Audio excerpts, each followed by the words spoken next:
Hello friends, so let's meet last time before your exam. अभी हम लोग किसको डिस्कस करने वाले हैं? मिसलेनियस इंश्योरेंस को। मिसलेनियस इंश्योरेंस नियरली हर कोई स्टूडेंट लेता है। पहली बात, मिसलेनियस में आता क्या है? मिसलेनियस में हेल्थ, पीए, मोटर एंड जो पैकेज और प्रॉपर्टी की पॉलिसीज़ है वो आती हैं। हम इस वीडियो में मोस्टली जो सबसे इंपॉर्टेंट पॉलिसीज़ हैं उनको कवर करेंगे, बिकॉज इसमें करीबन 20 से 25 पॉलिसीज़ हैं। सबको कवर करना इम्पॉसिबल है एक शॉर्ट वीडियो में। रिवीजन में आपको जो इंपॉर्टेंट टॉपिक्स हैं वो सारे हम इस वीडियो में कवर कर देंगे। So let us start. सबसे पहले आती है अपनी PA policy, personal accident policy. Personal accident policy में कवरेज किस टाइप से होता है? 4 टेबल के अकॉर्डिंग होता है। टेबल 1 में होता है डेथ ओनली कवर, टेबल 2 में होता है death plus permanent total disablement. Permanent total disablement का मतलब क्या होता है? मान लो किसी की दोनों आंखें खराब हो गई और उसकी आई साइट टोटली लॉस हो गई, या किसी की दोनों टांगें हमेशा के लिए टूट गई, वो होता है परमानेंट टोटल डिसेबलमेंट। नेक्स्ट आता है permanent partial disablement. Permanent partial disablement है, मान लो ये आपकी 5 अंगुली है, एक अंगुली आपकी कट गई, अब ये 4 अंगुली बची है, तो क्या है कि आपका पार्शियल डिसेबलमेंट हो गया। नेक्स्ट आता है जो सबसे वाइड कवरेज है वो है टेम्परेरी टोटल डिसेबलमेंट, यानी थोड़े समय के लिए आप टोटली डिसेबल हो गए। इसका एग्जांपल क्या है? मान लो आपका हाथ फ्रैक्चर हो गया या आपकी टांग फ्रैक्चर हो गई, आप हैंडीकैप हो गए। ये सारी चीजें किस में आती हैं? टेम्परेरी वे हो तो टेबल 4 में। अब टेबल 1 है जो सबसे सस्ता होता है, टेबल 4 है जो सबसे महंगा होता है। टेबल 4 में टेबल 1, 2, 3, 4 सबका एडिशन आता है, जबकि टेबल 1 में ओनली डेथ आती है, 2 में death plus permanent total disablement, and table 3 में death, PTD, PPD, and table 4 में ये तीनों के साथ साथ में टीटीडी भी कवर होता है। इसके अलावा क्या क्या बेनिफिट मिलते हैं? Expense for carrying dead body are additional benefit. मान लो किसी की डेथ हो गई, उसके बाद उसकी बॉडी को यदि लेके जाना है तो उसको भी एडिशनल उसके लिए अमाउंट दिया जाता है। यदि किसी की डेथ हो गई तो जो उसके बच्चों का एजुकेशन है उसके लिए कितना मिलता है? 25% of the sum insured. But maximum कितना मिलता है? 10,000 रुपये यदि 2 चाइल्ड हो और 5,000 रुपये यदि उसका सिंगल चाइल्ड हो। साथ साथ एक स्पेशल बोनस है कि जो सम इंश्योर्ड वो हर साल 5% बढ़ता जाता है यदि क्लेम फ्री है। सपोज यदि आपने अभी 1 लाख की पॉलिसी ली हुई है, तो यदि आपने इस पर क्लेम नहीं लिया तो जो नेक्स्ट ईयर सम इंश्योर्ड वो होगा 1,05,000 रुपये, बट आपको प्रीमियम देना पड़ेगा ओनली 1 लाख रुपीज का। This is called as cumulative bonus. अब क्यूमुलेटिव बोनस लैप्स कब नहीं होता? अब क्या है कि क्यूमुलेटिव बोनस आपका लैप्स हो जाएगा सेम जैसे हेल्थ पॉलिसी में 30 दिन का वेटिंग पीरियड होता है इंसेप्शन के लिए, सेम वैसे ही पीए में जो भी बेनिफिट जो एक्योर हुए हैं वो आपके खत्म हो जाएंगे यदि आपने पॉलिसी को 30 दिन में रिन्यू नहीं कराया तो। इसके साथ साथ नेक्स्ट क्या आता है? एक बेनिफिट एक्स्ट्रा मिलता है जिसको बोलते हैं weekly compensation. Weekly compensation table 4 में मिलता है। टेबल 4 में वीकली कंपनसेशन कैसे दिया जाता है? सपोज किसी का हाथ फ्रैक्चर हो गया और उसको मिला बेड रेस्ट। अब बेड रेस्ट में क्या होगा कि वो अपनी ऑफिस में ड्यूटी नहीं कर पाएगा, रेगुलर ड्यूटी नहीं जा पाएगा, तो उसे या तो लीव्स का नुकसान होगा या उसकी सैलरी का। इस केस में क्या किया जाएगा? उसे वीकली बेनिफिट दिया जाएगा। कितना? Maximum up to 1% of the sum insured. मान लो आपने 1 लाख की पॉलिसी ली है तो आपको कितने मिलेंगे? 1,000। अब मैक्सिमम कितने तक मिल सकते हैं? 5,000 तक। यदि आपने 5 लाख की पॉलिसी ली है तो भी आपको मिलेंगे 5,000। यदि आपने 10,000 की पॉलिसी ली है तो भी आपको मिलेंगे 10 लाख की पॉलिसी ली है तो भी आपको मिलेंगे 5,000, क्योंकि मैक्सिमम ओनली 5,000 पर वीक मिलते हैं। कितने वीक तक मिलते हैं? 104 वीक्स तक। Now next comes risk category. अब जो इसमें जिसका इंश्योरेंस होता है उसकी अलग अलग रिस्क होती है। जैसे कोई ऑफिस जॉब वाले की रिस्क अलग है, किसी मजदूर की रिस्क अलग है, किसी माइनिंग वाले वर्कर की रिस्क अलग है। रिस्क 1 में कौन से आते हैं? जिनकी लोवेस्ट रिस्क होती है। इसमें कौन से आते हैं? जो लोग ऑफिस में जॉब कर रहे हैं, क्लरिकल जॉब्स हैं, ये सारे टीचर्स हैं, डॉक्टर्स हैं, ये सारे आते हैं लोवेस्ट रिस्क में। लोवेस्ट 3 होता है हाईएस्ट। बीच में आता है रिस्क कैटेगरी 2। अब 2 में कौन से आती हैं? मैनुअल लेबर जो काम करती है, प्लस जो सेल्स में जो लोग काम करते हैं वो सब आते हैं रिस्क 2 में। रिस्क 3 में कौन से आते हैं? जो रिस्क 1 और 2 से भी ज़्यादा रिस्की हैं, जैसे कि जो माइनिंग में काम कर रहे हैं, जो पैरासूट्स वगैरह को उड़ा रहे हैं, ये सब लोग आते हैं रिस्क 3 में। अब पॉलिसी कितने से कितने साल के लोगों को मिल सकती है? 5 साल से लेकर 7 साल तक के लोगों को न्यू पॉलिसी मिल सकती है। बट यदि आपकी एज मोर देन 70 है तो आपकी पॉलिसी रिन्यू हो सकती है, आपको न्यू पॉलिसी नहीं इश्यू की जाएगी।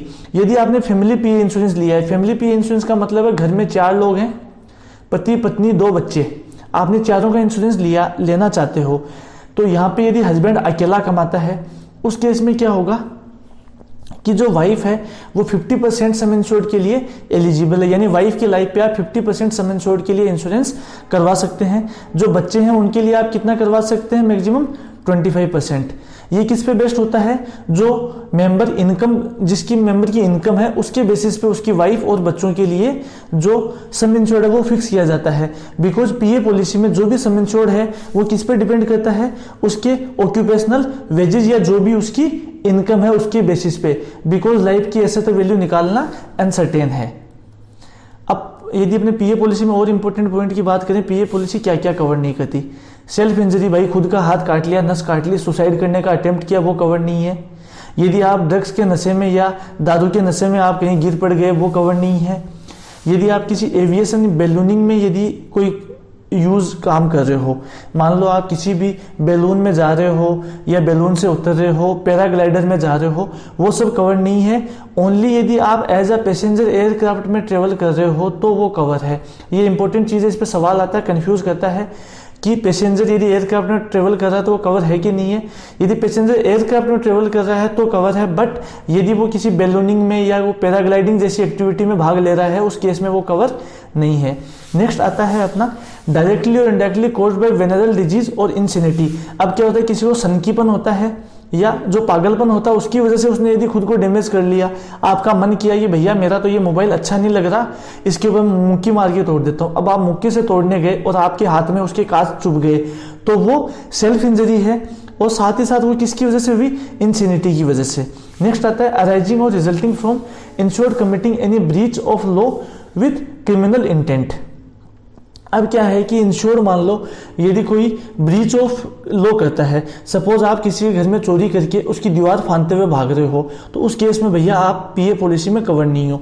अब क्रिमिनल इंटेंट यहाँ पे क्लियर है, जो टेक्निकल इंटेंट है वो इसमें कवर है। जैसे मान लो आप, ये कोई ट्रैफिक लाइट थी, इधर से आप जा रहे थे और आपने इधर की ये लाइट बंद थी, रेड लाइट थी, फिर भी आप निकल के यहाँ वाली गाड़ी ने टक्कर मार दी, उस केस में वो कवर है। बिकॉज वो एक टेक्निकल इंटेंट है, ना कि क्रिमिनल इंटेंट है। क्रिमिनल इंटेंट वो होता है जिसमें कि आपने कुछ किसी को नुकसान पहुंचाने के लिए चीज की हो। नेक्स्ट आता है from services in the armed forces. जो फौज में नौकरी कर रहा है, यदि उसकी फौज में डेथ हो गई तो वो पीए पॉलिसी में कवर नहीं है। नेक्स्ट आता है रिजल्टिंग डायरेक्टली और इनडायरेक्टली फ्रॉम चाइल्ड बर्थ और प्रेगनेंसी। मान लो बच्चे के बर्थ पे या प्रेगनेंसी के टाइम पे किसी की डेथ होती है तो वो कवर नहीं होगी, चाहे वो एक्सीडेंटल हो। नेक्स्ट आता है war and kindred perils and nuclear perils. War, SRCC, riots, ये सब चीजें यदि उसके टाइम नुकसान होता है, अभी आपने दिल्ली में देखा जो राइट्स हो रहे थे, वहां पे यदि किसी बंदे को नुकसान होता है तो वो कवर नहीं होगा। आप राइट्स में पार्टिसिपेट करोगे, आपको नुकसान होगा तो वो पे नहीं होगा। नाउ क्लेम के लिए नोटिस कब दोगे, with in 1 month from the time of death और टोटल डिसेबलमेंट। यदि डेथ और टोटल डिसेबलमेंट है तो आपको कितना टाइम मिलता है, 1 मंथ का।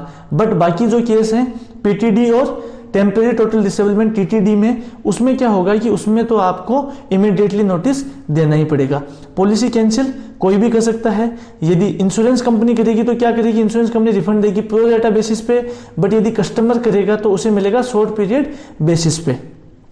अब इसमें एक इंपॉर्टेंट चीज आती है पॉलिसी असाइनमेंट। इंश्योरेंस के लॉ के अकॉर्डिंग कोई पॉलिसी असाइन नहीं की जाती, बट पीए पॉलिसी असाइन होती हैं, बट उसमें इंश्योर चेंज नहीं होता। ये नहीं कि आपने किसी को असाइन कर दी तो पॉलिसी उसके नाम से हो गई। केवल जब किसी time at the time of claim company को पैसा देने के लिए कोई क्रेडिटर मिल जाता है कि कंपनी को पैसा किसको देना है। इसके बाद में पीए में एड ऑन कवर्स क्या क्या आते हैं। पीए में एड ऑन सबसे पहले आप मेडिकल बेनिफिट्स को कवर कर सकते हो। ये इसलिए इंपॉर्टेंट है, सपोज आपका हाथ फ्रैक्चर हुआ, आप हॉस्पिटल गए, आपको ओपीडी में ट्रीटमेंट मिल गया, उसके बाद में आपको 2 मंथ के लिए मेडिसिन दे दी। अब 2 मंथ के लिए आप ओपीडी में ट्रीटमेंट लेके गए, ना आपको ओपीडी का ट्रीटमेंट मिलेगा, ना आपको 2 मंथ की मेडिसिन के पैसे मिलेंगे। ये कवर करने के लिए medical benefits for injury caused by an accident, तो इसके लिए मेडिकल एक्सपेंसेस दिए जाते हैं, इनके लिए 20% एक्स्ट्रा प्रीमियम लिया जाता है। सेकेंड है war and allied perils. War and allied perils के लिए भी कवरेज लिया जा सकता है। इसमें 2 कंडीशन होती है। पहला होता है यदि सब कुछ शांति से चल रहा है, पीसफुल माहौल में आपने यदि ये कवरेज लिया है तो आपको ओनली लगेगी 50% लोडिंग। बट यदि आपने कहीं युद्ध चल रहा है उस टाइम पे आपने लिया तो आपको 150% लोडिंग इसके लिए देनी पड़ेगी। अब रेटिंग किस चीज़ के बेसिस पे डिसाइड होती है? Risk category. रिस्क कैटेगरी 1 वाले के लिए कम प्रीमियम लगेगा, 3 वाले के लिए ज़्यादा लगेगा। पास्ट क्लेम हिस्ट्री, भैया पहले उसके क्या क्या क्लेम लिए हैं, उसकी मेडिकल हिस्ट्री क्या है, कोई उसको ऐसा तो नहीं है कुछ बीमारियां हैं, चक्कर वक्कर आते हैं, किसी को चक्कर आते हैं, वो चक्कर आके गिर गया तो उससे यदि उसका हाथ फ्रैक्चर हो गया तो ये रिस्क कवर होगी, तो ये रिस्क बढ़ा सकते हैं। इसलिए उसकी पास्ट क्लेम हिस्ट्री के साथ साथ मेडिकल हिस्ट्री भी पीए पॉलिसी में जरूरी है। उसका लाइफ रूटीन भी मस्ट है कि वो बंदा क्या करता है, कब कहाँ जाता है। यदि मान लो वो नाइट ट्रेवल करता है ज़्यादा, या वो बाइक पे हिली एरियाज में ज़्यादा ट्रेवल करता है तो उन केसेस में उसके लिए रेटिंग हाई ली जाएगी। पीए पॉलिसी में सम इंश्योर्ड कितना हो सकता है? Maximum 72 times of monthly salary या 6 टाइम्स ऑफ जो ईयरली सैलरी है उसके 6 गुना। उसके साथ साथ ग्रुप पीए पॉलिसी भी इश्यू की जा सकती है। ग्रुप पीए पॉलिसी किसको इश्यू की जा सकती है? एम्प्लॉयर को, यानी एक एम्प्लॉयर अपने सारे एम्प्लॉयज के लिए पॉलिसी ले सकता है। साथ ही साथ जो क्लब्स होते हैं, सोसाइटीज होती हैं, जो यूनियंस होती हैं, जैसे अपना रोटरी क्लब है, बार एसोसिएशन है, ये सब भी अपने मेंबर्स के लिए पॉलिसी ले सकते हैं। ग्रुप पॉलिसी 2 टाइप की होती है, एक होती है अपनी नेम्ड, दूसरी होती है अपनी अननेम्ड। अब हम लोग नॉर्मली प्रैक्टिस में रहता है कि हम नेम्ड पॉलिसी दें। अननेम्ड पॉलिसी केवल वैल्यूएबल क्लाइंट जो हमारे साथ बहुत लंबे टाइम से जुड़े हुए हैं और जिनका हमें विश्वास है ये हमारे साथ फ्रॉड नहीं करने वाले, उन्हें दिए जाते हैं। अब इसके लिए सम इंश्योर्ड कैसे चूज किया जाता है? सम इंश्योर्ड चूज किया जाता है कि नॉर्मली जो एम्प्लॉय में तो जो उनके वेजेस हैं उनके बेसिस पे, जबकि जो क्लब सोसाइटी है उसमें जो भी उनकी इंडिविजुअल इनकम्स हैं वो लेके और उसके अकॉर्डिंग लिया जाता है, because at the time of claim आपको इनकम का प्रूफ देना पड़ेगा। साथ ही साथ जो ग्रुप, जो भी क्लब सोसाइटी बना है वो केवल इंश्योरेंस की पर्पज से डिस्काउंट लेने के लिए नहीं बना होना चाहिए, वो एक्चुअल में कोई किसी पर्पज के लिए क्लब सोसाइटी एसोसिएशन बनी हुई होनी चाहिए। ग्रुप पीए पॉलिसी में एक स्पेशल चीज है, ये एक मान लो कवर दिया जा सकता है on duty end of duty. अब क्या है कि जैसे एम्प्लॉयर है, एम्प्लॉयर के यहाँ एम्प्लॉयज काम करते हैं, उनके लिए वो एक कवर ले लेगा, कवर ऑन ड्यूटी, जिसमें क्या है कि वो उसके लिए टेबल 4 ले लेगा, यानी सारी रिस्क ले लेगा। प्लस उसके बाद में क्या है कि वो ऑफ ड्यूटी कवरेज भी चाहे तो अपने एम्प्लॉयज के लिए ले सकता है कि चलो ठीक है मैं उनको डेथ ओनली यानी टेबल 1 का कवरेज में उनके लिए ले लेता हूं। तो यहाँ पे ये दोनों ऑप्शन दिए जाते हैं, cover on duty and cover off duty are given. साथ ही साथ एक इंपॉर्टेंट चीज है बोनस एंड मेलस। बोनस तो आप जानते ही हैं, यानी किसी को एक्स्ट्रा डिस्काउंट दिया जाता है, कोई फायदा दिया जाता है। मेलस क्या होता है? मेलस होता है इसका उल्टा। मेलस का मतलब होता है अपना लोडिंग। लोडिंग किस केस में लगाई जाती है? जहां पे एडवर्स क्लेम रेशियो होता है। यदि अच्छा क्लेम रेशियो है तो उसको बोनस दिया जाएगा, यदि उसका बैड क्लेम रेशियो है यानी बहुत ऊपर का क्लेम रेशियो है तो उसको मेलस यानी लोडिंग चार्ज की जाएगी। इसके बाद टाइप ऑफ पॉलिसीज कौन सी आती हैं? नॉर्मल पॉलिसी तो अपनी है ही सिंपल, जिसके बारे में अभी तक हमने पढ़ा। उसके साथ साथ एक आती है flight insurance coupons. Flight insurance coupon किसके लिए होते हैं?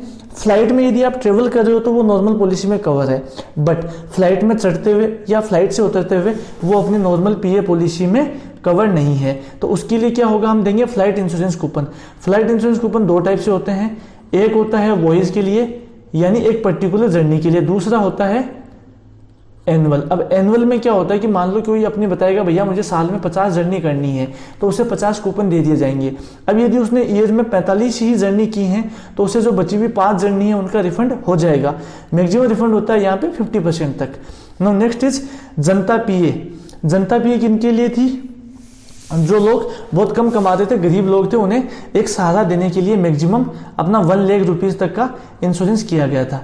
इसमें लॉन्ग टर्म डिस्काउंट दिया गया था। ये पॉलिसी 1 साल से लेकर 5 साल तक के लिए हो सकती थी।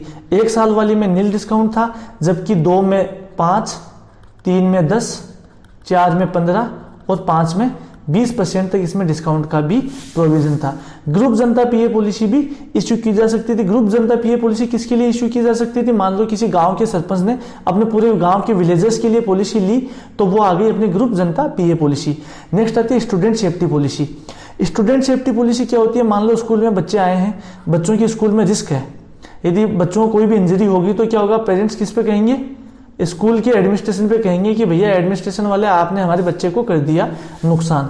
इसके लिए स्कूल क्या करता है, अपने स्टूडेंट्स के लिए पॉलिसी लेता है। इस पॉलिसी के लिए क्या सम इंश्योर्ड डिसाइड किया जाता है फिक्स। साथ ही साथ इस पॉलिसी में आप स्टूडेंट्स की संख्या बढ़ा सकते हैं, बट स्टूडेंट्स की संख्या घटाना अलाउड नहीं है, कि ओनली केवल आप स्टूडेंट की संख्या बढ़ा सकते हैं। नेक्स्ट आता है ट्रैफिक एक्सीडेंट पॉलिसी, रास्ता आपाती कवच। इसको नया नाम दिया गया है आजकल रोड सेफ्टी पॉलिसी। अब रोड सेफ्टी पॉलिसी किसके लिए दी जाती है, जिस केस में कि आप रोड पे जा रहे हैं, उसमें आपका एक्सीडेंट हो गया, तो उस एक्सीडेंट में आपको 2 कवरेज होते हैं। इस पॉलिसी में सम इंश्योर्ड होता है 1 लाख रुपए। अब 1 लाख रुपए की सम इंश्योर्ड में क्या है कि सेक्शन 1 में होता है कि आपको मान लो कोई भी टोटल डिसेबलमेंट, पार्शियल डिसेबलमेंट, उसके लिए अलग अलग रेट्स डिसाइड की गई हैं, वो पे होता है। साथ ही साथ इसके सेक्शन 2 में जो आपके ट्रीटमेंट के जो एक्सपेंसेस हैं, जैसे पीए नॉर्मल पीए पॉलिसी में मेडिकल एक्सपेंसेस हैं, वैसे जो ट्रीटमेंट के एक्सपेंसेस हैं वो ट्रैफिक एक्सीडेंट पॉलिसी में कवर होते हैं। आपसे सवाल ये पूछा जा सकता है medical expenses is paid in which policy, group Janata PA, traffic policy, flight insurance coupon. तो आप इस पर किस पर टिक करेंगे, ट्रैफिक एक्सीडेंट पॉलिसी, रास्ता आपत्ति कवच या रोड सेफ्टी पॉलिसी। अब नेक्स्ट आती है डोमेस्टिक ट्रेवलर्स पॉलिसी, सुहाना सफर पॉलिसी। सुहाना सफर पॉलिसी दी जाती है कि मान लो आप इंडिया में कहीं ट्रेवल कर रहे हो, तो उसमें 2 कवरेज होगा। पहला होगा आपको यदि मान लो कोई एक्सीडेंटल लॉस हो गया उसकी वजह से, सेकंड होगा आपका लॉस ऑफ बैगेज, यानी आपका बैग किसी ने चुरा लिया तो वो भी इसमें कवर होगा। नेक्स्ट आती है policy covering education expenses, Amartya शिक्षा योजना। ये पॉलिसी किन के लिए होती है, जिन बच्चों के मॉम, डैड, गार्जियन ये एक्सपायर हो जाते हैं, इनकी डेथ हो जाती है, यानी पॉलिसी कवर इनके लिए है। बट कंडीशन क्या होती है कि उनके बच्चों के एजुकेशन के लिए एक्सपेंसेस इस पॉलिसी में पे किए जाते हैं। ये एक सोशल सर्विस टाइप की पॉलिसी है। नेक्स्ट यदि हम बात करें तो ये है राजा राजेश्वरी महिला कल्याण योजना। ये पॉलिसी किसके लिए बनी थी, ये पॉलिसी बनी थी महिलाओं के लिए 18 से लेकर 60 साल की उम्र तक। वुमेन्स को एम्पावर करने के लिए ये पॉलिसी दी गई थी, जिसमें सम इंश्योर्ड था 25,000 रुपए, यानी हर वुमेन के लिए ये पॉलिसी दी गई थी। नेक्स्ट थी अपनी Bhagyashree child welfare policy. Same ये अपनी इस पॉलिसी जैसे है, अमर्त्य शिक्षण संस्थान जैसी, बट इसमें कंडीशन क्या है, it is only for girl child and उसके पेरेंट्स पॉलिसी पीरियड में एक्सपायर होने चाहिए। अब इसमें क्या है, पेरेंट्स में दोनों पेरेंट एक्सपायर होंगे तो भी मिलेगा, एक पेरेंट एक्सपायर होगा तो भी मिलेगा। यहाँ पे उसको मंथली अमाउंट मिलेगा, ऐसा नहीं है कोई लमसम अमाउंट बच्चे को मिलेगा, उसके एजुकेशन के लिए मंथली अमाउंट उसके वेलफेयर के लिए मिलता रहेगा। उसके बाद आती है अपनी हेल्थ पॉलिसी।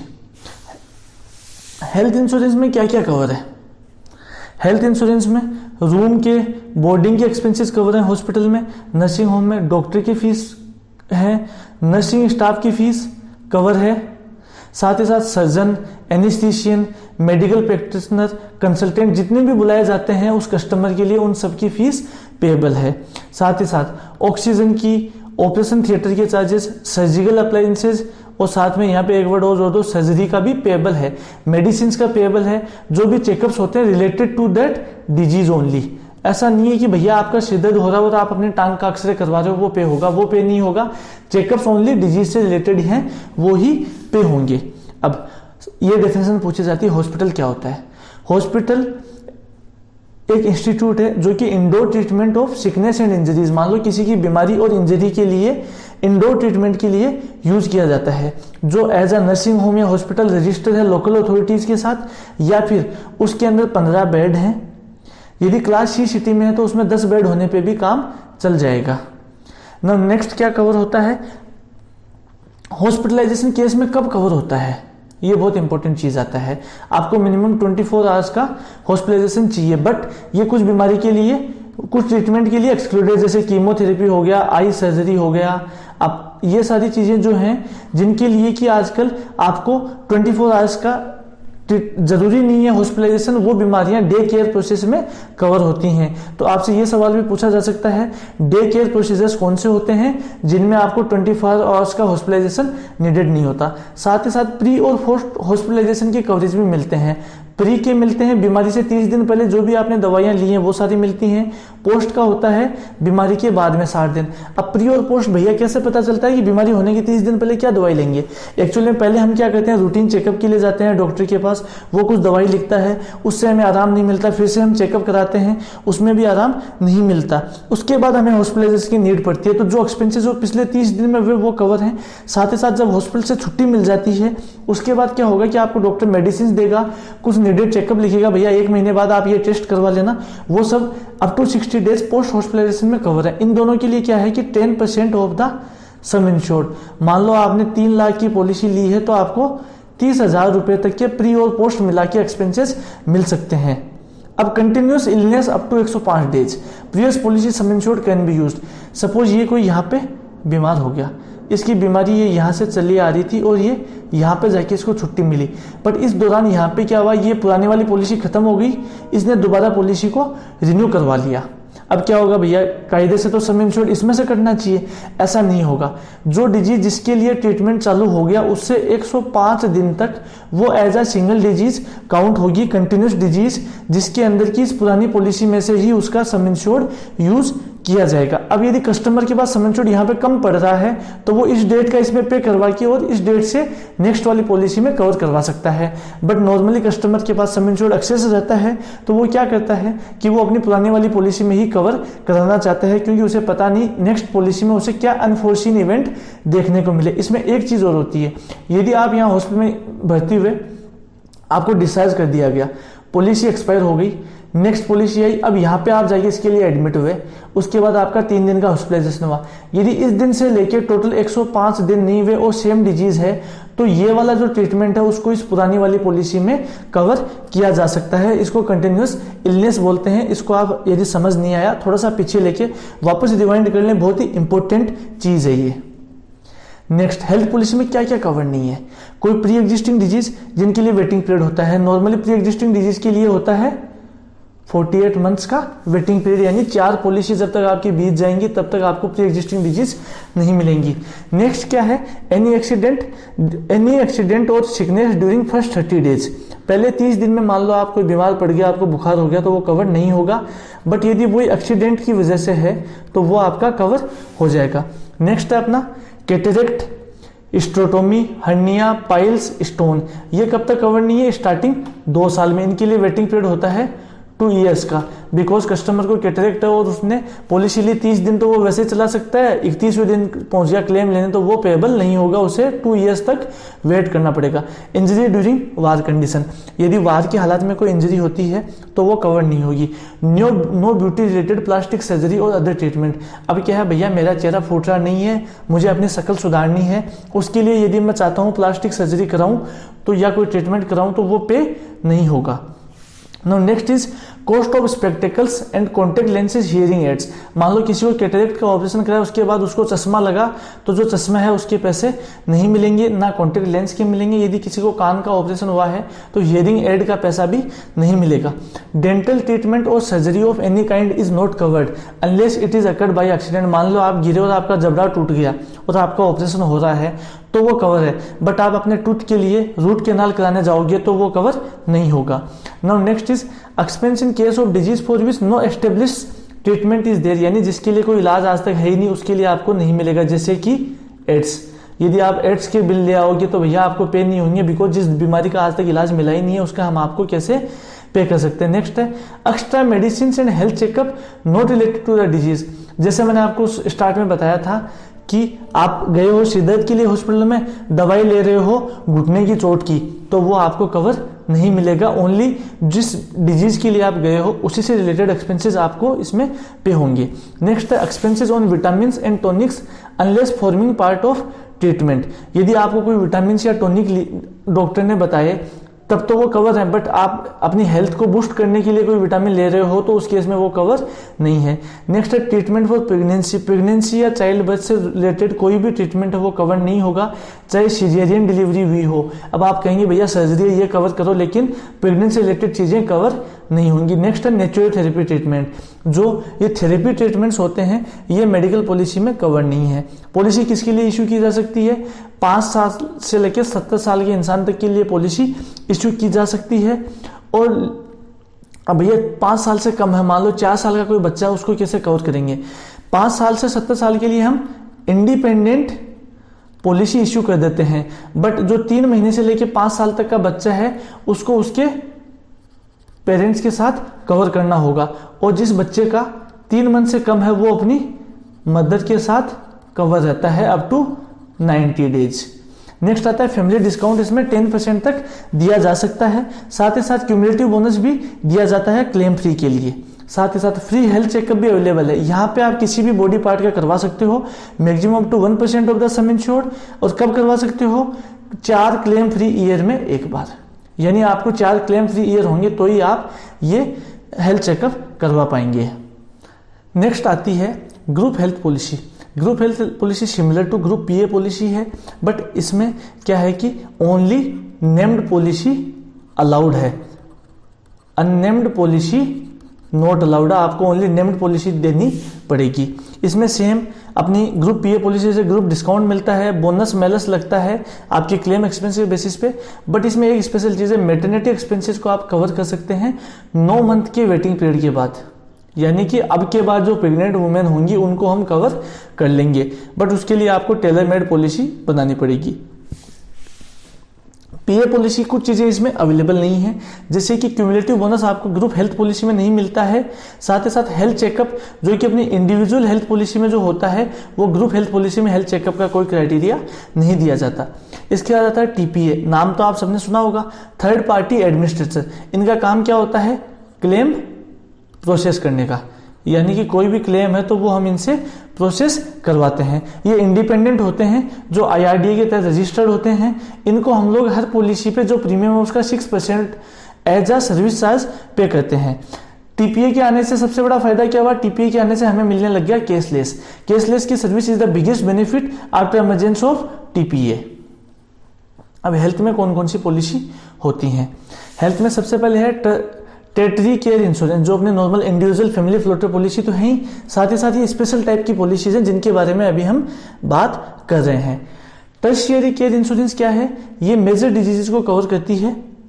इसमें खास बात क्या है? पॉलिसी पीरियड 1 साल, 5 साल, 10 साल हो सकता है। साथ ही साथ इसमें इंस्टॉलमेंट का भी सिस्टम है। जैसे मान लो आपको नी रिप्लेसमेंट करवाना है, हार्ट सर्जरी करवाना है, वो लोग टर्शियरी केयर इंश्योरेंस पॉलिसी लेते हैं, जो 5 साल 10 साल के लिए भी एक साथ इश्यू हो जाती है। नेक्स्ट आता है critical illness, dread illness. Critical illness कौन सी होती हैं? जिनसे इंसान की जान जाना लगभग तय हो जाती है, जैसे मान लो कैंसर हो गया। उस केस में क्या होगा? एक बेनिफिट पॉलिसी है, जिस दिन आपको वो बीमारी डायग्नोसिस हुई उसके 90 डेज के बाद में जितना भी उसमें सम इंश्योर्ड है वो आपको डायरेक्टली पे कर दिया जाएगा। आप इलाज कराएं नहीं कराएं तो इसमें इंडेमनिटी का प्रिंसिपल अप्लाई नहीं होता, बट बिकॉज जब इंसान जाने वाला है तो उसमें इंडेमनिटी क्या करेगी। नेक्स्ट है कैंसर मेडिकल एक्सपेंस पॉलिसी। ये जो इंडियन कैंसर सोसाइटी है उसने ये पॉलिसी बना रखी है, अपनी टेलरमेड पॉलिसी उन्होंने बनवाई थी। ये न्यू इंडिया ने सबसे पहले इश्यू की थी। ये क्या होती है? जो भी उसके मेंबर हैं इंडियन कैंसर सोसाइटी के, उन्हें ये पॉलिसी दी जाती है। पॉलिसी उसकी मेंबरशिप के बेसिस पे ही होती है। आपने कौन सी मेंबरशिप ली है वैसी आपकी पॉलिसी ली होगी। मेंबरशिप 4 टाइप की होती है। पहली होती है एनुअल मेंबरशिप, जिसमें आपको हर साल प्रीमियम देना पड़ता है। सेकंड होती है लाइफ टाइम मेंबरशिप, जिसमें एक बार प्रीमियम दिया जिंदगी भर की छुट्टी। तीसरी होती है कॉर्पोरेट मेंबरशिप। कॉर्पोरेट मेंबरशिप में क्या होता है कि मान लो कोई इंडस्ट्री कंपनी है, वो अपने 25 एम्प्लॉई हैं, उनके लिए एक साथ ये इसके मेंबरशिप ले सकता है। फोर्थ आती है अपनी ऑर्डिनरी मेंबरशिप। ऑर्डिनरी मेंबरशिप वाले को क्या होता है? इसके अंदर वोटिंग राइट्स होते हैं in addition to the annual membership. इसके साथ साथ नेक्स्ट पॉलिसी आती है सीपीएए। सीपीए है कैंसर पेशेंट एड एसोसिएशन। ये एक एसोसिएशन है जिसने अपनी पॉलिसी बना रखी है। इस पॉलिसी में सबसे बड़ा बेनिफिट क्या है कि इसमें हर साल आपको हेल्थ चेकअप मिलता है डॉक्टर्स की टीम द्वारा। उसके बाद ये 3 पॉलिसी है गरीबों वाली। जन आरोग्य बीमा पॉलिसी।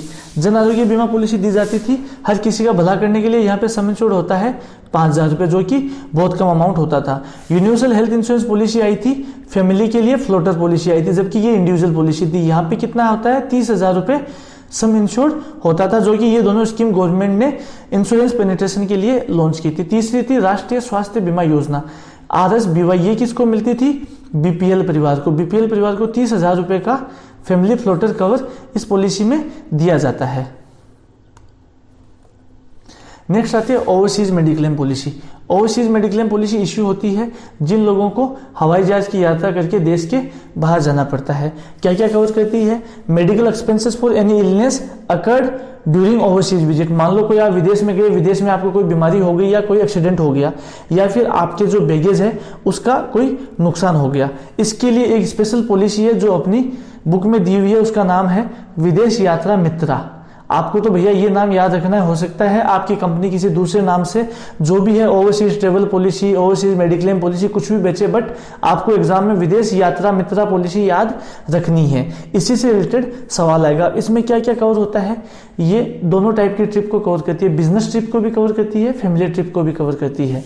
साथ ही साथ इसमें एक स्पेशल चीज है, जो फॉरिनर्स हैं जो इंडिया में किसी कंपनी में काम कर रहे हैं, सपोज एम्बिशियस बाबा में कोई अमेरिका का बंदा काम कर रहा है और उसे एम्बिशियस बाबा ने इंग्लैंड भेजा किसी बिजनेस काम से, तो उसके लिए इंडिया में ओवरसीज मेडिक्लेम पॉलिसी विदेश यात्रा मित्र एलिजिबल है, उसको ये वाली पॉलिसी दी जाएगी। 70 साल की उम्र तक के लोग हैं वो इसमें डायरेक्टली कवर होते हैं, बट जिनकी एज ऊपर होती है उनके लिए लोडिंग और हेल्थ चेकअप किया जाता है।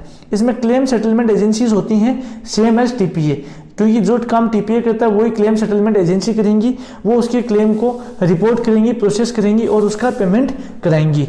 अब पॉलिसी कब से शुरू होती है? जिस दिन आपने पॉलिसी ली है, यानी जो आपकी रिस्क स्टार्ट डेट है। खत्म कब होती है? आइदर तो आप इंडिया में आके लैंड हो गए, अब इंडिया में लैंड होते हैं आपकी पॉलिसी खत्म, या फिर मान लो आप अभी भी अमेरिका में हैं बट आपका जो पॉलिसी पीरियड है वो तो आपकी 30 को ही खत्म हो गई और आज हो गई 31। तो इस केस में क्या होगा कि आपकी पॉलिसी 30 को खत्म हो जाएगी, आप 31 को यदि अमेरिका में रहते हैं तो आपको कवरेज नहीं मिलेगा। अब ये विदेश यात्रा मित्र पॉलिसी में कवरेज क्या क्या होता है? 6 सेक्शन होते हैं। पहला सेक्शन कवर करता है पर्सनल एक्सीडेंट की वजह से जो इंजरीज होती हैं। सेक्शन बी कवर करता है जो भी मेडिकल के एक्सपेंसेस होते हैं।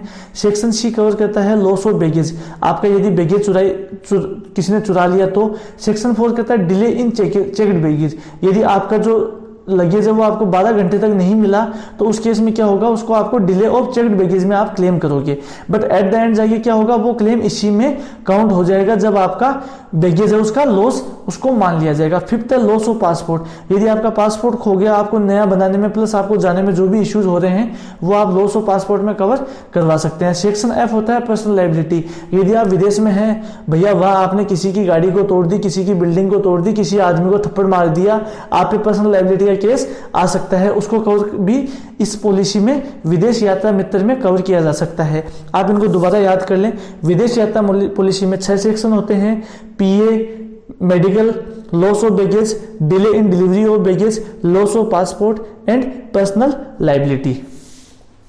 अब ओवरसीज पॉलिसी में क्या क्या कवर नहीं होता? प्री एग्जिस्टिंग डिजीज जो कि उस कस्टमर को हवाई जहाज में बैठने से पहले यहीं पे थी, ये वाली डिजीज कवर नहीं होंगी। साथ ही साथ यदि उसने पिछले 12 मंथ में कोई ट्रीटमेंट लिया है, यानी किसी भी डिजीज का आपने ट्रीटमेंट लास्ट 12 मंथ में करवाया है, तो वो आपको इस पॉलिसी में कवरेज नहीं दिया जाएगा। साथ ही साथ जो पर्सन अपने डॉक्टर की एडवाइस के अगेंस्ट में जा रहे हैं, डॉक्टर बोलता है भैया आपके लिए एयर ट्रेवल सेफ नहीं है या अमेरिका में जाना सेफ नहीं है, बट फिर भी नहीं मैं तो जाऊंगा, तो उनको हम कवरेज नहीं देंगे। साथ ही साथ जो लोग विदेश में जाते हैं इलाज कराने के लिए, ये बड़े बड़े लोग होते हैं, वो जाते हैं भैया इंडिया में अच्छा ट्रीटमेंट नहीं मिल रहा, तो मान लो किसी को इंग्लैंड जाना है, किसी को अमेरिका जाना है, किसी को फ्रांस जाना है ट्रीटमेंट के लिए, तो यदि आप ट्रीटमेंट के लिए गए हो तो भैया हम आपको क्लेम नहीं देंगे। नेक्स्ट है, यदि आपने विदेश में जाके सुसाइड का अटेम्प्ट किया या खुद को इंजरी करने की कोशिश की, या जो आपने संजय दत्त की वो मूवी देखी है उसकी लाइफ पे बायोपिक बनी है, वैसे आपने वहां जाकर ड्रग्स लेना शुरू कर दिया, तो भैया उस केस में आपको बीमारी हो चाहे एक्सीडेंट हो, कुछ भी आपका कवर इस पॉलिसी में नहीं होगा। साथ ही साथ in respect of medical services which can be obtained with in India, अब सपोज यहाँ पे आप अमेरिका में बीमार पड़ गए, आपको कुछ डिजीज हो गई, अब बट उसका ट्रीटमेंट आप 10 दिन के लिए रोक सकते हो, आप 10 दिन बाद कहाँ आ रहे हो, इंडिया में, आप इंडिया में आके उसका इलाज करवा सकते हो, ये पॉसिबल है, और बट आप कह रहे हो नहीं भैया मैं अमेरिका में इलाज करवाऊंगा, तो वो आपका कवर नहीं होगा। Next, arising from any military exercise, war और एविएशन, कोई भी मिलिट्री एक्सरसाइज, कोई भी वार का इवेंट, कोई भी एविएशन का, जैसे पैराग्लाइडिंग, बैलून, हॉट बैलून, इन सब की वजह से यदि कोई उसको एक्सीडेंट या कोई भी हेल्थ इश्यू होता है तो वो कवर नहीं होगा। पॉलिसी में एक स्पेशल कंडीशन है, मान लो आज आपने पॉलिसी ली है 31/1/2021 से, तो आपको 13/2 2021 से पहले अपनी जर्नी स्टार्ट करनी पड़ेगी। यदि आपने 14 दिन के अंदर अंदर अपनी जर्नी स्टार्ट नहीं की तो आपकी पॉलिसी कैंसिल हो जाएगी, आपको पॉलिसी में कवरेज नहीं मिलेगा। अब क्या होगा, अब भैया 14 दिन में आपने जर्नी स्टार्ट नहीं की तो क्या करोगे, आप आओगे इंश्योरेंस कंपनी के पास कि भैया मेरा ये रिफंड कर दो। रिफंड किस बेसिस पे होता है, शॉर्ट पीरियड बेसिस पे। जब भी इंश्योर्ड किसी भी पॉलिसी में यदि इंश्योर्ड बोलेगा मुझे रिफंड चाहिए तो हम उसे हमेशा शॉर्ट पीरियड बेसिस पे देंगे। अब वो कब आ सकता है भाई, 14 दिन तक तो वो कभी भी ट्रांजिट कर सकता है। उसने 12 दिन बाद आके पॉलिसी सबमिट करवाई, उसकी फोटोकॉपी उसने वहां पे लगा दी तो उसका काम हो गया। यदि वो 14 दिन के बाद में आता है अपने पासपोर्ट की कॉपी लेके, क्योंकि यदि वो विदेश गया होता तो पासपोर्ट में विदेश का ठप्पा लगा होता, 14 डेज के बाद आता है तो उसकी पॉलिसी को कैंसिल कर दिया जाएगा। यदि इमरजेंसी केस में जो क्लेम सेटलिंग एजेंट है उनको विदेश में ही कॉन्टेक्ट किया जाएगा और वो क्लेम सेटल कराएंगे। यदि केस जिसमें कि इमरजेंसी नहीं है और इंडिया में आने के बाद ट्रीटमेंट लिया गया है तो उसमें जो क्लेम के डॉक्यूमेंट्स हैं वो क्लेम सेटलिंग एजेंट को उसके बारे में भेज दिए जाते हैं और वो क्लेम को प्रोसेस कर देता है। ऐसा नहीं है claim settling agents outside India है, claim settling agents are also in India. अब इसके लिए मैक्सिमम ओवरसीज लिमिट के लिए कितना होता है, 180 दिन से ज्यादा की पॉलिसी इश्यू नहीं की जा सकती। यदि आप 31/1/2021 को आए हैं तो हम आपको 30/7/2021 तक की पॉलिसी देंगे। आप चाहो कि भैया मुझे 30/8/2021 तक की पॉलिसी चाहिए, यानी मोर देन 180 डेज, तो वो आपको नहीं मिलेगी। इसके बाद ये तो हो गई भैया बिजनेस और घूमने गए उसके लिए पॉलिसी। अब जो स्टूडेंट्स हैं या कोई नौकरी कर रहा है, टीसीएस के बहुत से एम्प्लॉयज यूएसए, यूके, ऑस्ट्रेलिया, बहुत से कंट्रीज में रहते हैं, वो 2-2 साल के लिए जाते हैं। तो उस केस में क्या होगा कि वो कहते हैं एम्प्लॉयमेंट पॉलिसी चाहिए होती है। या कोई स्टूडेंट जो किसी दूसरे देश में पढ़ाई करने के लिए जाता है तो उसके लिए भी ये चीज़ अप्लाई होती है। अब यहाँ पे कवरेज क्या क्या है, policy cover in case of employment and study with. अब क्या ये एम्प्लॉयमेंट के लिए गए हो तो आपको प्रीमियम देना पड़ेगा यूएसडी में, पढ़ाई करने के लिए गए हो, कमा नहीं रहे हो तो आपका प्रीमियम रुपीज में भी चल जाएगा। अब इसमें क्या क्या कवरेज होता है, सेक्शन 1 कवर करता है मेडिकल एक्सपेंसेस, कब तक, up to 12 weeks after policy expiry या up to 52 weeks of treatment. या आप 52 वीक तक ट्रीटमेंट ले लो या पॉलिसी खत्म होने के बाद 12 वीक तक भैया आप ट्रीटमेंट ले लो, वहीं तक कंपनी आपको अफोर्ड कर पाएगी। दूसरा है expenses for medical treatment in India. यदि आप वहाँ विदेश में इलाज कराने की बजाय आप इंडिया आ गए हो, यहाँ के आप ट्रीटमेंट करा रहे हो तो उस ट्रीटमेंट की कॉस्ट भी आपकी कवर होगी। थर्ड है transport cost of insured remains. मान लो इंश्योर्ड की विदेश में ही मृत्यु हो गई तो उसके जो भी अस्थि विसर्जन के लिए जो भी उसकी डेड बॉडी है उसको इंडिया में लाने के लिए जो भी ट्रांसपोर्ट और पैकिंग के चार्जेस हैं वो सेक्शन 1 में कवर हैं। साथ ही साथ यदि कई बार क्या होता है कि किसी को हॉस्पिटलाइज कर दिया स्टूडेंट को, वहाँ पे नीड है कि उसका पेरेंट्स में से कोई उसके साथ में चाहिए, उस केस में उसके पेरेंट्स का वहाँ तक जाने का जो खर्चा है, इकोनॉमी एज की टिकट्स इस पॉलिसी के सेक्शन 1 में कवर है। सेक्शन 2 क्या कहता है कि आप यहाँ पे इस यूनिवर्सिटी में पढ़ने गए बट आपको क्या हुआ, मैंने स्पॉन्सर कर दिया कि ठीक है आप पढ़ोगे, कल को मेरे लिए फायदे की चीज़ करोगे, मेरे देश में नॉलेज लेके आओगे। अब आप अब्रॉड में पढ़ने गए लेकिन यहाँ पे क्या हुआ, आपको एक्सीडेंट या कोई डिजीज हो गई, आपकी डेथ हो गई, या फिर आपको कोई मेंटल डिसऑर्डर हो गया जिसकी वजह से आप पढ़ाई नहीं कर पाएंगे। तो इस केस में क्या होगा, जितना पैसा आपके स्पॉन्सर ने दिया है वो यहाँ पे इंश्योरेंस कंपनी उसको चुकाएगी। बट इसमें एक कंडीशन है, यदि पता चलता है कि भैया ये स्टूडेंट तो यहाँ पे 33 नंबर ही नहीं लेके आता था, हर बार फेल होता था, इसमें एजुकेशन की कमी थी, उस केस में ये वाली पॉलिसी एक्टिवेट नहीं होगी। ये policy in case of any medical issue ही होगी। इसके बाद ओवरसीज मेडिकल में एक और पॉलिसी आती है जो है डेस्टिनेशन इंडिया पॉलिसी। जैसे हम लोग ओवरसीज मेडिक्लेम पॉलिसी विदेश जाने वालों को देते हैं, डेस्टिनेशन इंडिया पॉलिसी दी जाती है जो विदेश से इंडिया में आते हैं।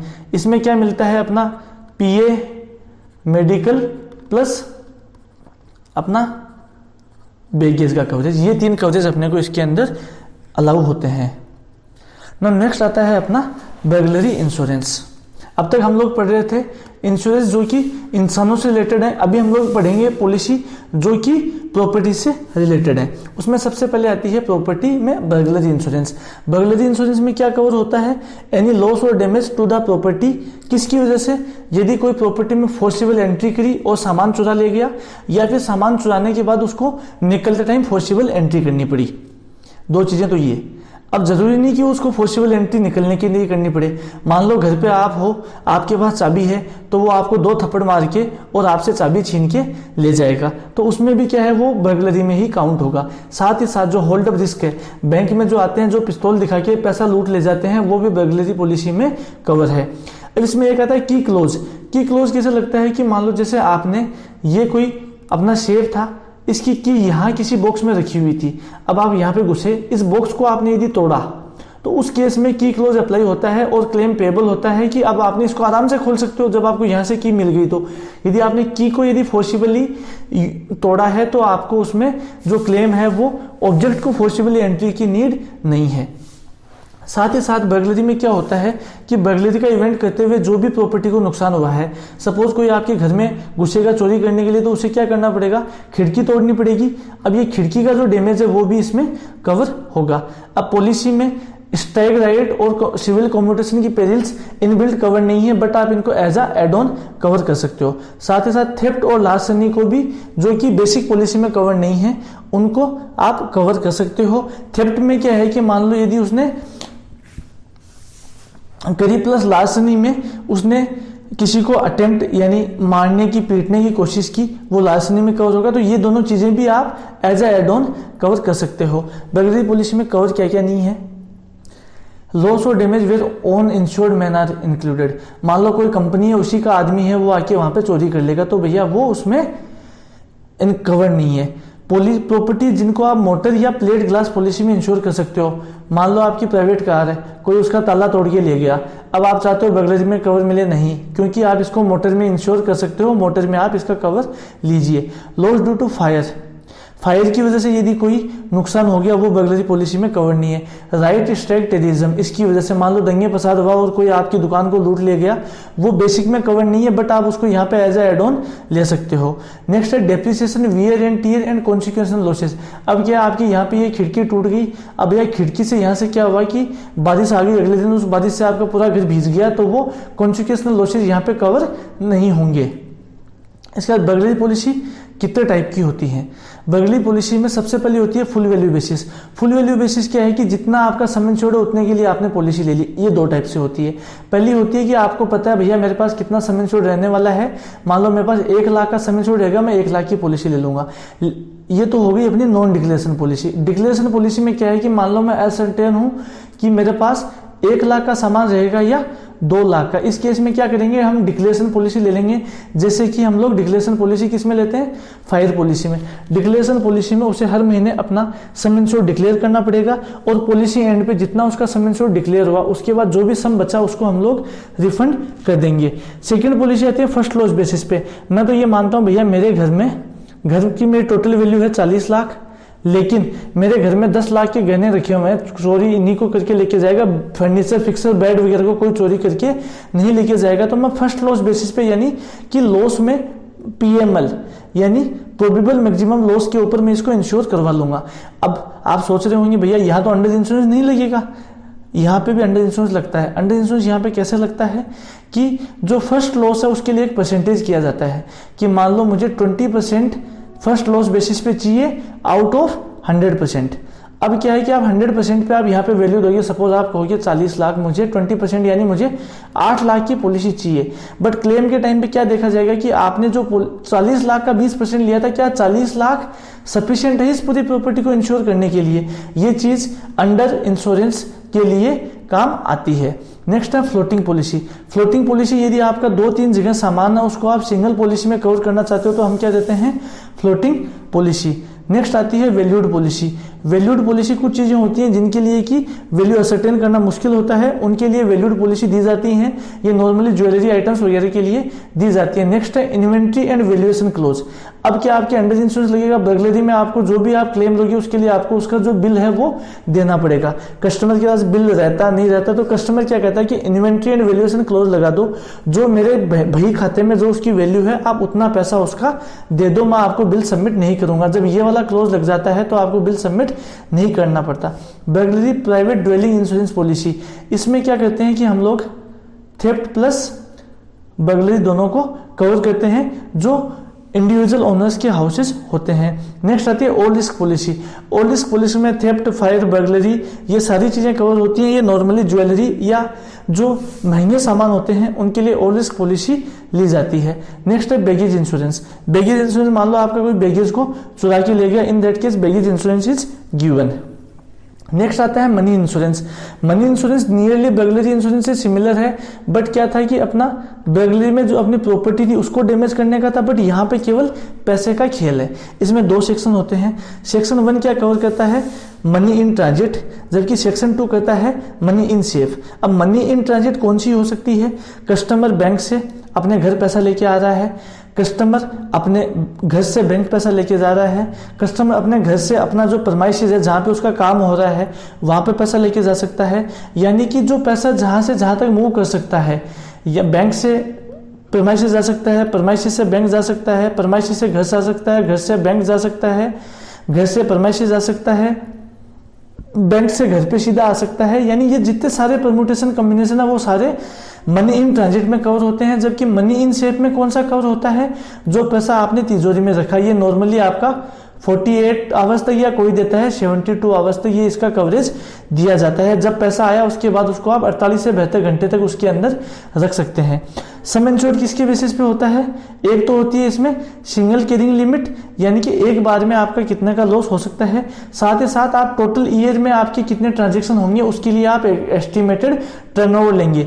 ईयर एंड पे क्या होगा कि आप अपना एस्टिमेटेड टर्नओवर इंश्योरेंस कंपनी को पॉलिसी खत्म होने के 30 दिन के अंदर अंदर देंगे, जिसमें क्या करेगी इंश्योरेंस कंपनी उनसे वेरीफाई करेगी। यदि एक्स्ट्रा अमाउंट होगा तो इंश्योर्ड को पे करना पड़ेगा, यदि कम है, जो एक्चुअल जो ट्रांजेक्शन हुए हैं वो कम है जितना हमने सम इंश्योर्ड दिया उससे, तो उस केस में क्या करेगा कि इंश्योरेंस कंपनी उसको रिफंड दे देगा। उसमें क्या क्या कवरेज नहीं होती, शॉर्टेज ड्यू टू एरर और एमिशन, मान लो आपकी कोई गलती से पैसे आपने गिनने में गलती कर दी, वो कवर नहीं है। यदि आपके एम्प्लॉयज ने वहाँ बेईमानी कर ली, किसी एम्प्लॉय ने ही किसी के साथ मिलकर लूट आपके कार्यालय में करवा दी, तो वो कवर नहीं है। लॉस जो कि अदर पॉलिसी में कवर है, जैसे हमने आपको बताया था कि जैसे प्राइवेट कार का अदर पॉलिसी में कवर होता है। सिमिलरली मान लो आपके ऑफिस के वैल्यूड पॉलिसी आपने अपने जितने भी पीसीएस आइटम है उनके लिए ली है, बट फायर पॉलिसी में आपने उसको लिया है और यहाँ पे मनी में आप उसको लेना चाहते हो तो पहले आपको फायर में ही उसे कवर करना पड़ेगा। नेक्स्ट है losses arising due to war and allied perils. War और उससे रिलेटेड पेरिल से यदि कोई एक्सीडेंट्स कोई भी लॉस होता है तो वो कवर नहीं होगा। एसआरसीसी की वजह से यानी strike, riot and civil competition या कोई एक्ट ऑफ टेररिज्म की वजह से कोई क्लेम होता है तो वो पे नहीं होता। Loss occurring by the use of key to the safe unless such keys were obtained by force. अब क्या है कि भैया मान लो आपको यहाँ पे ये चाबी थी, यहाँ पे पड़ी हुई थी, आपको पता नहीं था यार मैंने तो यहाँ खुले में चाबी रख दी, मैं पीछे से आया, मैंने इस चाबी को उठाया और इससे मैंने यहाँ पे ये चोरी कर ली, तो ये इसमें कवर नहीं होगी। यदि ये चाबी आपके हाथ में थी और मैंने आपको 2 थप्पड़ मार के छीन ली तो उस केस में ये जो क्लेम है ये पेबल होगा। थेफ्ट ऑफ मनी यानी पैसे की चोरी, जो भी हमने एग्जांपल देखा, या आप किसी की जेब कतरी पॉकेट मारी कर लो तो वो इस पॉलिसी में कवर नहीं होगी। अब मनी पॉलिसी कितने टाइप की होती है, इसमें क्या क्या हम लोग एड ऑन दे सकते हैं। मनी पॉलिसी में हम इनफिनिटी ऑफ एम्प्लॉयज, यदि एम्प्लॉयज कोई बेईमानी करते हैं उसको हम लोग एज ए एड ऑन दे सकते हैं। एसआरसीसी एंड टेररिज्म रिस्क को भी हम एड ऑन दे सकते हैं।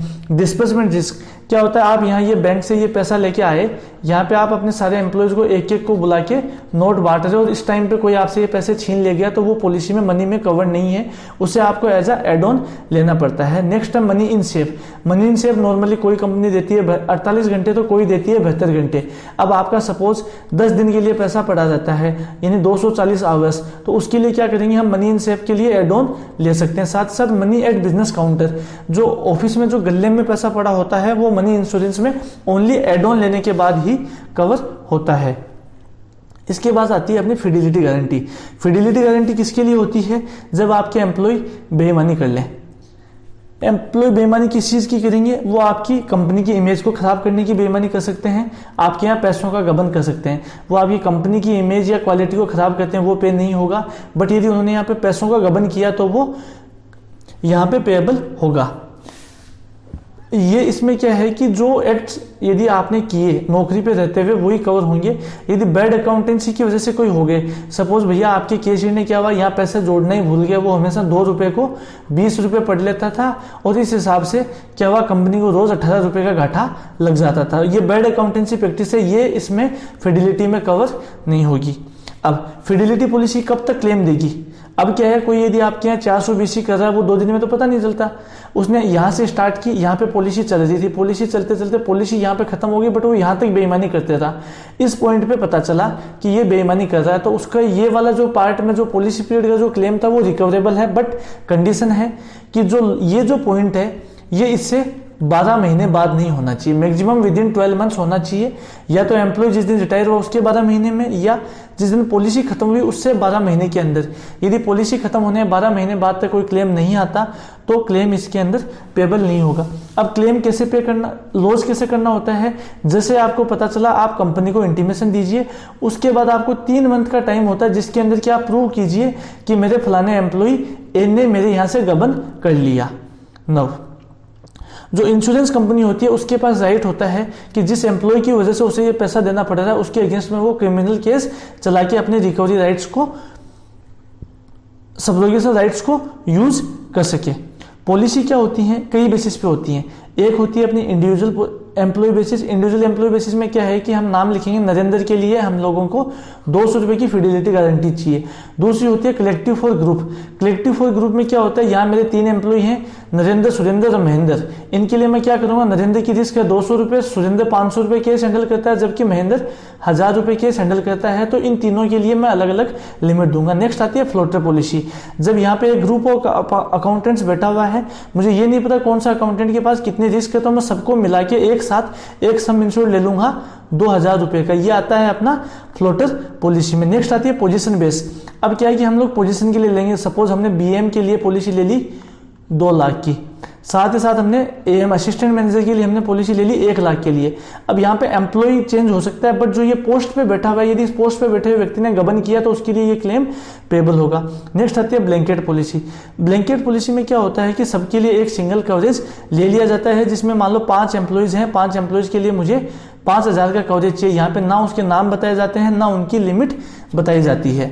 नेक्स्ट आती है रेटिंग, किस फैक्टर पे होती है, 2 फैक्टर पे, total amount of risk and number of employees.